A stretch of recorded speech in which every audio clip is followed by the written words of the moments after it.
হয়তো তুমি এই ভিডিও কাকতালীয় খুলেছ, কিন্তু কখনো কখনো জীবনের কিছু মুহূর্ত এমনও আসে যা মানুষকে ভাবতে বাধ্য করে দেয়।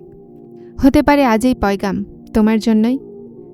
যদি তুমি আল্লাহর কাছে কেঁদে কেঁদে দোয়া করছ, রাতগুলোতে জেগে তার সামনে তোমার মন খুলছ, নীরবতায় তোমার দুঃখ শুধুমাত্র তার কাছেই বলছ, তো একটা কথা মনে রাখো, আল্লাহ তাআলা তার বান্দাদের সব দোয়া শোনেন। কোনো দোয়া তার থেকে লুকানো থাকে না। যদি আজ তুমি বারবার এটা ভাবছ যে আমার দোয়া কখন কবুল হবে, আমার সমস্যাগুলো কখন শেষ হবে, তো এই ভিডিও কি শেষ পর্যন্ত অবশ্যই শুনবে। হতে পারে এই কথাগুলোতে তুমি সেই আশাকে পেয়ে যাবে যেটার তোমার তীব্রভাবে সন্ধান আছে। আল্লাহ তাআলা সবসময় নীরব থাকেন না, বরং তিনি তার বান্দার জীবনে এমন পরিস্থিতি তৈরি করেন যা তার মনকে আশা আর ভরসা দেয়। আশা তোমার মনকে সামলাও, আর এই কথাগুলোকে মনোযোগ দিয়ে শোনো, কেননা হতে পারে আজ তোমার অনেকগুলো প্রশ্নের উত্তর তুমি এখানেই পেয়ে যাবে।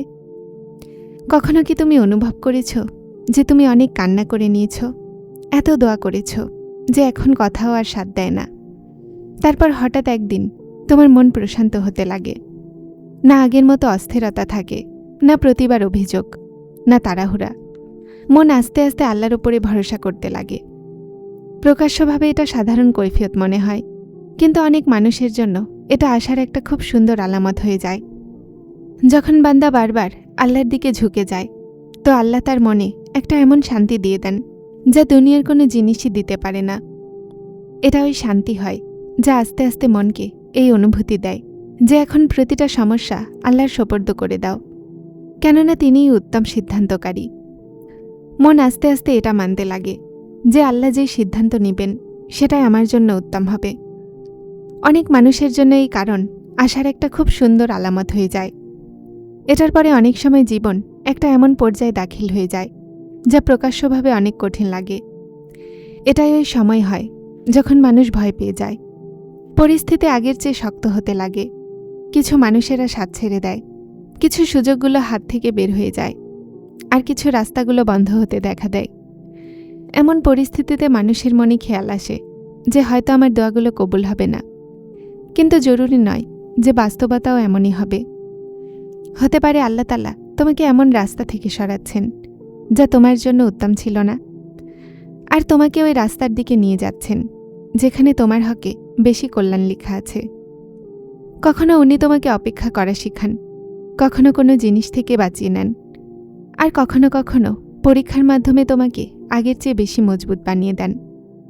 পরে মানুষের এই অনুভব হয় যে যেই বাধাগুলোকে তিনি ক্ষতি ভাবছিলেন সেটাই আসলে তার হেফাজতের কারণ ছিল। এজন্যই যদি সময়, তোমার পরিস্থিতি তোমার চাওয়ার মোতাবেক নেই, তো হতাশ হয়ো না। আল্লাহ তাআলার উপরে ভরসা রাখো, কেননা তিনি তার বান্দার জন্য সেই সিদ্ধান্তই নেন যেটাতে প্রকৃত কল্যাণ আছে। আর তারপর কখনো এমনও হয় যে তুমি দোয়া কোনো একটা জিনিসের জন্য করেছ, কিন্তু তোমার জীবনে পরিবর্তন কোনো অন্য জায়গা থেকে শুরু হয়ে যায়। প্রকাশ্যভাবে দুটি কথার মধ্যে কোনো সংযোগ নজরে আসে না, কিন্তু আল্লাহ তাআলা তার বান্দার সংশোধন সেই আন্দাজে করেন যা তার বুঝের চেয়ে অনেক দূরে থাকে। এই পরিবর্তনের মধ্যে একটা এটাও যে মন আস্তে আস্তে গুনাহ থেকে সরে আসতে লাগে, নেকির দিকে ঝোঁক বাড়তে লাগে, আর মানুষ আগের চেয়ে বেশি আল্লাহ তাআলার দিকে ঝুঁকতে লাগে। যদি তুমি তোমার ভিতরে এই পরিবর্তন অনুভব করছো, তো আল্লাহ তাআলার শুকরিয়া আদায় করো, কেননা বান্দার মনের আল্লাহর দিকে ফিরে আসা তার অনেক বড় নিয়ামত।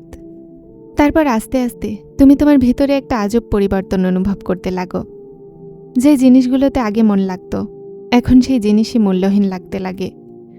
কিছু মাহফিলগুলো, কিছু কথাগুলো, আর কিছু অভ্যাসগুলো আগের মতো শান্তি দেয় না। এটার বদলে মন নম্রতার দিকে অগ্রসর হতে লাগে। কখনো দোয়া করতে গিয়ে চোখ আপনা আপনি ভিজে যায়, কখনো নামাজে আগের চেয়ে বেশি প্রশান্তি অনুভব হয়, আর কখনো তওবার পরে মনে একটা এমন শান্তি পায় যেটাকে কথায় বয়ান করা সহজ হয় না। এই পরিবর্তন আল্লাহ তাআলার অনেক বড় নিয়ামত হতে পারে, কেননা বান্দা যখন খাস হৃদয় তার রবের দিকে ফিরে, তো আল্লাহ তাআলা তার মনের সংশোধনের নির্দেশ আর তাকে নেকির দিকে আগানোর তৌফিক দেন। তারপর কখনো এমনও হয় যে কিছু মানুষেরা নিজেরাই দূরে যেতে লাগে। শুরুতে এই কথাগুলো খুব বেশি কষ্ট দেয়। মানুষ নিজেকে একা অনুভব করে, কিন্তু সময় চলে যাওয়ার পরে অনেক সময় এই বিচ্ছেদই কল্যাণ আর হেফাজতের মাধ্যম হয়ে যায়। সম্ভাবনা আছে আল্লাহ তাআলা তোমাকে এমন মহল থেকে বের করেছেন যা তোমার ঈমানের জন্য মানানসই ছিল না, আর তোমাকে এমন মানুষের নিকটবর্তী করছেন যেটা তোমাকে আল্লাহর অনেক নিকটে নিয়ে যায়। এজন্য প্রতিটা ব্যর্থতাকে শুধুমাত্র ক্ষতি ভেবো না, কেননা অনেক সময় আল্লাহ তাআলা সেই জিনিস আমাদের থেকে অনেক দূরে করে দেন যা আমাদেরকে ক্ষতি করতে পারত। আর তারপর একটা সময় এমনও আসে যখন মনের আশা আগের চেয়ে মজবুত হতে লাগে। কোনো আওয়াজ শোনা যায় না, কিন্তু মনে প্রশান্তি আসতে লাগে যে আমার রব আমার দোয়া অবশ্যই শুনছেন। এখন তুমি সেই দোয়াই চাও, কিন্তু আগের মতো অস্থিরতার সাথে নয়, বরং শান্তি, আশা আর ভরসার সাথে। মনের ভিতরে একটা নীরব শক্তি তৈরি হতে লাগে যা বারবার মনে করায় যে আমার রব আমাকে ভোলেননি। এই আশায় বান্দাকে যে কোনো পরিস্থিতিতেই আল্লাহ তাআলার সাথে জুড়ে রাখে, আর এই কৈফিয়তই তাকে সবর, দোয়া আর ইবাদতের উপরে দৃঢ় থাকার শক্তি দেয়। যখন তুমি তোমার ভিতরে এই পরিবর্তনগুলো অনুভব করতে লাগো, মন গুনাহ থেকে দূরে যেতে লাগে, ইবাদতে শান্তি আসতে লাগে, আর আল্লাহ তাআলার উপরে ভরসা আগের চেয়ে মজবুত হয়ে যায়, তো এটাকে তোমার রবের একটা বড় নিয়ামত ভাবো। হতে পারে আল্লাহ তাআলা তোমাকে এই কল্যাণের জন্য তৈরি করছেন যেটার তুমি তীব্রভাবে দোয়া করেছ। অনেক দোয়াগুলো শুধুমাত্র কবুলই হয় না, বরং এটার আগে বান্দার মনও বদলান, যেন সে আল্লাহর নিয়ামতের কদর করা শিখে যায়। এটাই ওই পর্যায় হয় যেখানে মানুষ আগের চেয়ে বেশি মজবুত, সবরকারী আর তার রবের নিকটবর্তী হয়ে যায়। আর যখন মানুষ অনুভব করে যে এখন সবরের শক্তিও কম হচ্ছে, যখন সব দিকে অন্ধকার লাগতে লাগে, তো এমন সময়েও হতাশ হয়েও না, কেননা আল্লাহ তাআলার রহমত হতে কখনোই হতাশ হওয়া উচিত নয়।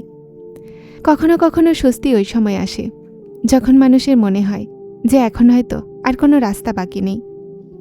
তারপর আল্লাহ তাআলা তার রহমতের দরজাগুলো এমনভাবে খোলেন যে বান্দা অবাক হয়ে যায়, আর পরে সে বুঝতে পারে যে সব দেরিতেও একটা হিকমত ছিল।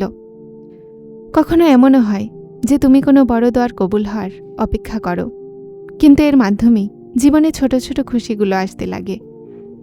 কোনো কঠিন কাজ সহজ হয়ে যাওয়া, কোনো চিন্তার সময় মন সান্ত্বনা পেয়ে যাওয়া, অথবা কারো কোনো ভালো করায় মন হালকা হয়ে যাওয়া, এই ছোট খুশিগুলো সাধারণ হয় না। অনেক মানুষেরা এটাকে আল্লাহ তাআলার রহমত আর তার জন্য আশার বার্তা ভাবে, যা তাদেরকে সবর আর দোয়াতে অটুট থাকার আশা দেয়। এমন মুহূর্তে মন নিজেই বলতে লাগে যে আমার রব আমাকে ভোলেননি। এজন্য আজও হেসে তোমার রবকে বলো, ইয়া আল্লাহ, আমি আপনার সব সিদ্ধান্তে রাজি আছি, কেননা আমি জানি যে আপনি আমার জন্য সেটাই পছন্দ করেন যা আমার হকে সবচেয়ে উত্তম। হে আল্লাহ, যদি আমাদের মন ভেঙে আছে তো এটাকে আপনার স্মরণে জুড়ে দিন। যদি আমাদের চোখগুলো অশ্রুতে ভরে থাকে তো সেই অশ্রুগুলোকে আপনার রহমতের মাধ্যম বানিয়ে দিন। হে আমার রব, আমি বারবার আপনার দরজা ধাকিয়েছি, আমার সব চিন্তাগুলো, সব ভয় আর সব আশা আপনার সামনে রেখেছি। আমাকে আপনার রহমত হতে কখনোই বঞ্চিত করেন না। ইয়া আল্লাহ, আমাদের মনকে সবর, শান্তি আর আপনার সিদ্ধান্তের ওপরে দৃঢ় বিশ্বাস দান করুন।